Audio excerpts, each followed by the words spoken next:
Are you at the point where you're just done? Not just, I need a nap, tired, but I can't make one more decision, exhausted? You're on a hamster wheel and you don't even know how to get off? Well, today we're breaking down why you feel this way and, more importantly, how to stop carrying it all alone. This is the Better You Show, so let's go.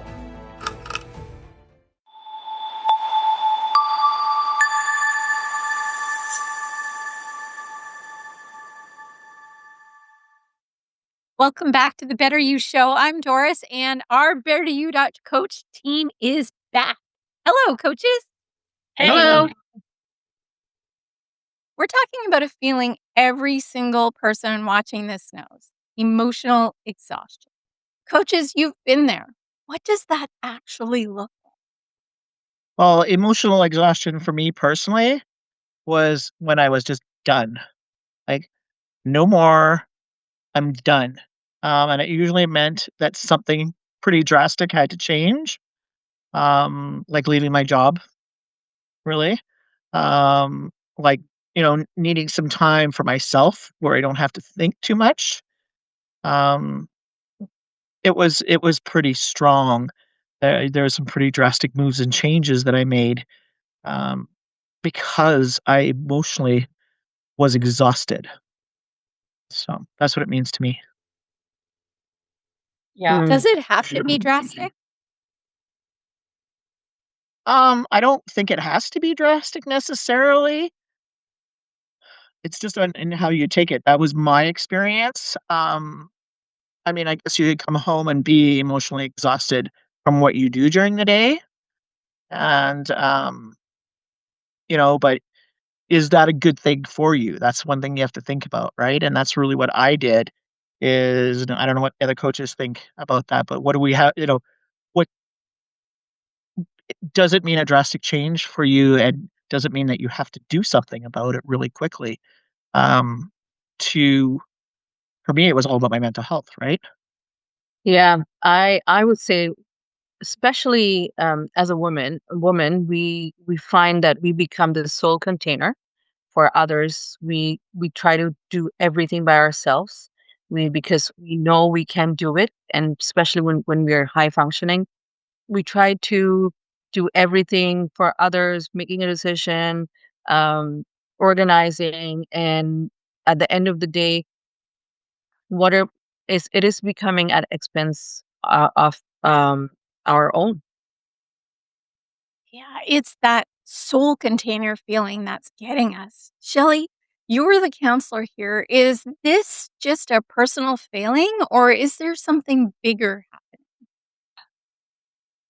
I think it's because at this time in society, we're living in systems that were never designed to support human emotional needs at scale. We're living in a society that is built to support economy, making money, and a different kind of survival than what the human being was evolved to become. We have these incredible, crazy demands for productivity.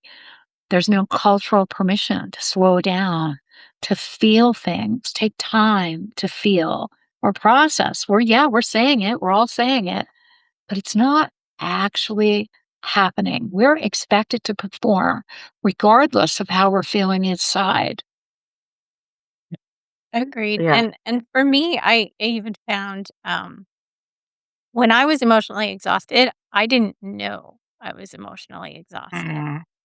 It was like just I was on the hamster wheel and I didn't realize I was on the hamster wheel, and everything just took too much out of me and I just defaulted to backing off.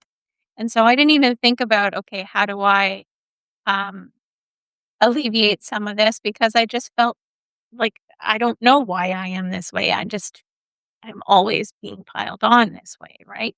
But the truth of it is, like you were saying, sometimes it's taking responsibility for yourself and taking a step back and seeing that awareness and pushing through that awareness. And so how did you become aware, Doris? I stopped carrying it alone. I didn't realize that that would be the solution, but I did end up with a catalyst, a big event that caused me to really evaluate and start to see, okay, well, hold on a second. Like, maybe I don't have to. What if the strength that we have was never meant to be carried alone, right? We could just share it with others. We could delegate. We know we can find the strength what the others have and encourage them to take the lead. We don't always have to take it on our own, which we fail to do it most of the time because we think, oh, before we train others, before we try to explain it to someone else, why we'll just do it. But that's just a vicious cycle we get in, and we get so exhausted, we get so burnout.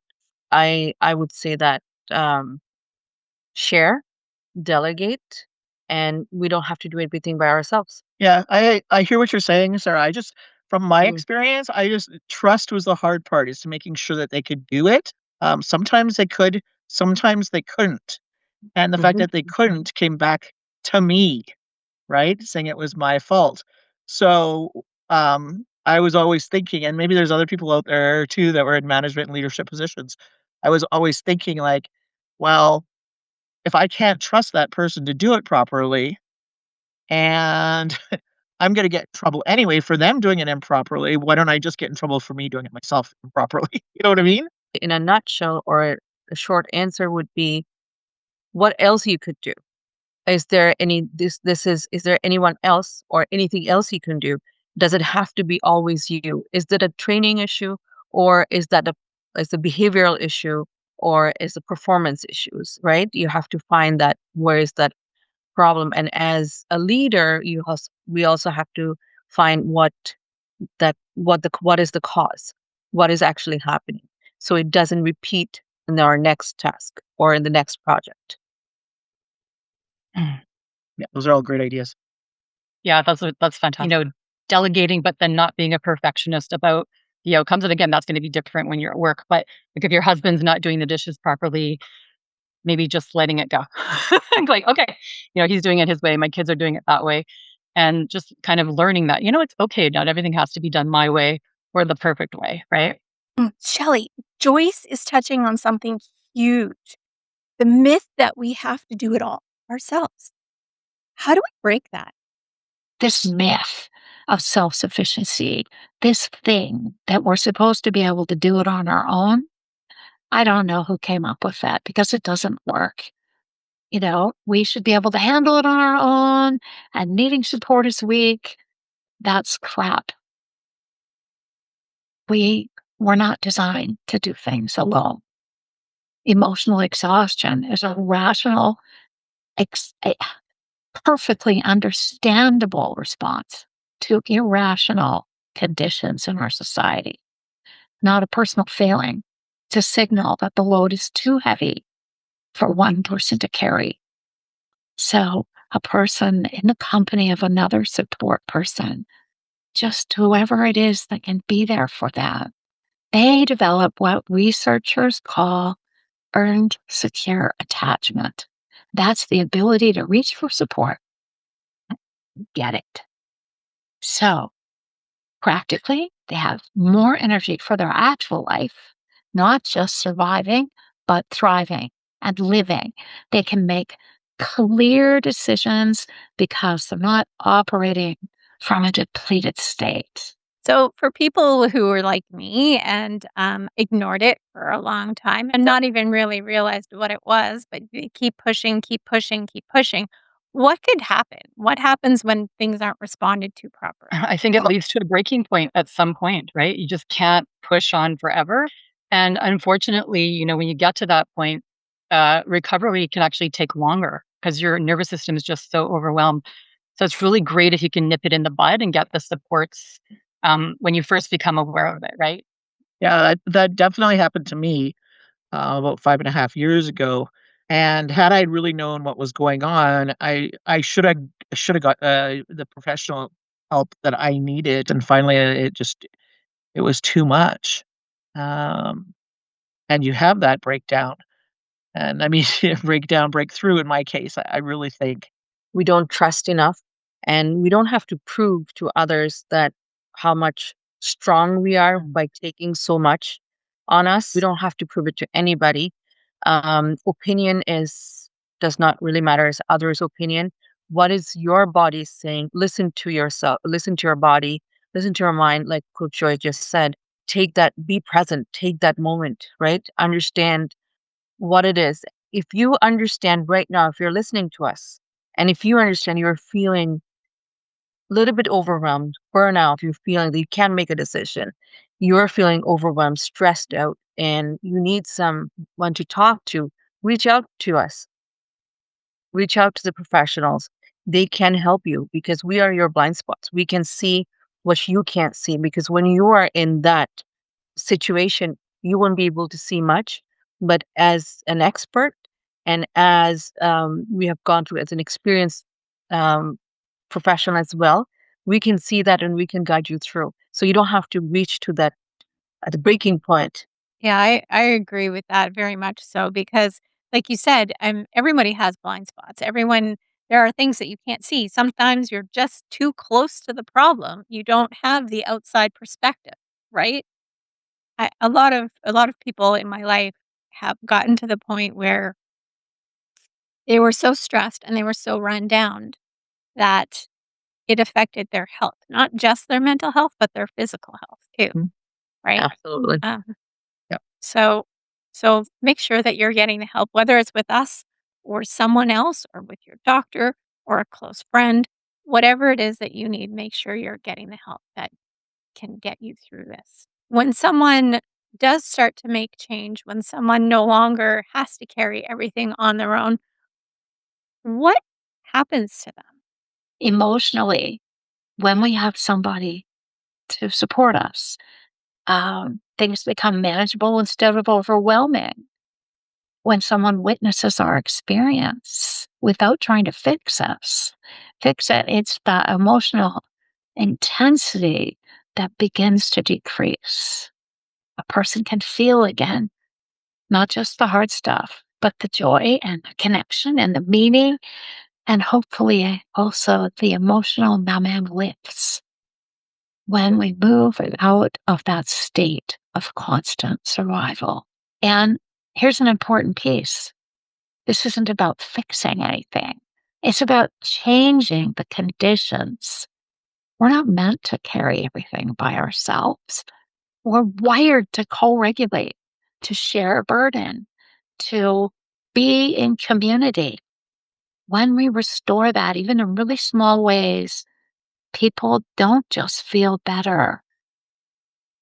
They become more themselves. Oh my Well, god, amazing. yeah, you're happier, you're more present.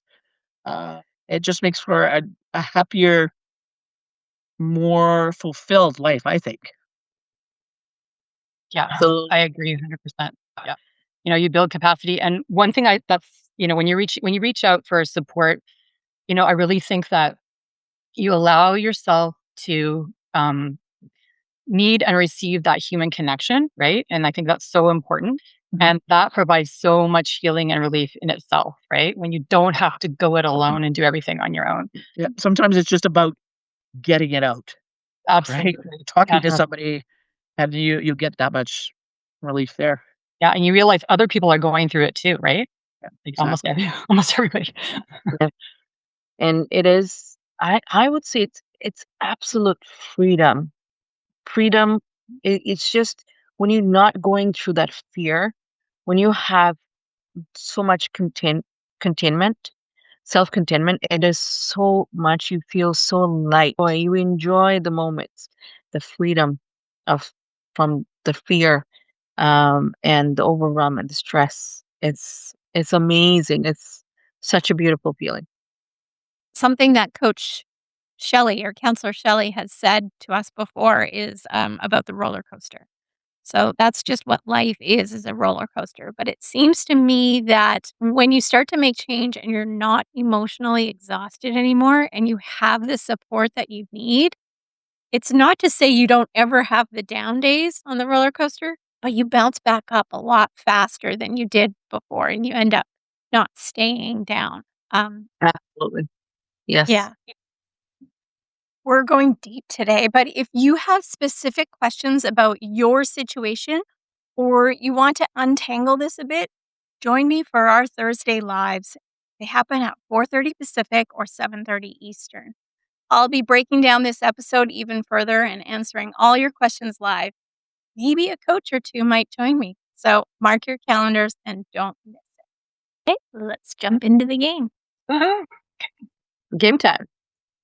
Okay, so this one's a Mad Libs. All right. So I need a verb, so an action. Jump. And now, actually, this should probably be a thing. Skis. Okay. And I need a feeling. Sure. This I don't know. is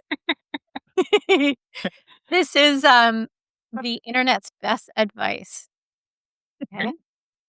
According to the internet, if you want to change your life, you should just jump, avoid all skis, and never feel stress. Ooh, Allegedly. which is true. I'm doing pretty well. I have definitely avoid all skis, so oh boy. Some good Jumping advice. is good. Yeah. Jumping is good. Yeah. Mhm. Yeah. Excellent. All right. Thank you all for joining me for this conversation, and thank you very much for being here with us. So have a great day and many smiles to you. Take care. Bye everyone. Keep smiling. Oh, hey, thanks for watching. Since you watched this video, we thought you might really like this video. Oh, and don't forget to subscribe right there for more great videos. Plus, tap that notification bell so that you don't miss any videos at all. Comment your thoughts below and see you next time.